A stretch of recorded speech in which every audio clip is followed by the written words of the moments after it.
Okay, here's what's going on with the pieces. The base is going to be like a U shape, so you can still use your stool to get under and not be blocked by a stretcher. So the front legs are these pieces. So 2 long pieces and a shorter piece. And then the stretcher is going to fit in like this, glued and screwed. Then the front or the back legs is going to have a lower stretcher. So it's going to be an outer board,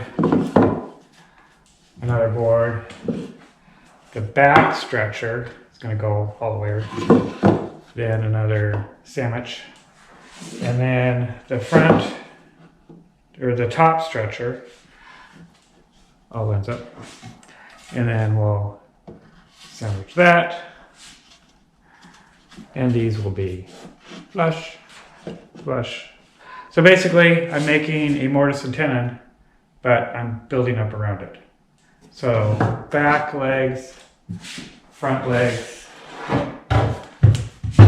like this with the stretcher going that way. That's the plan. Now let's put it together.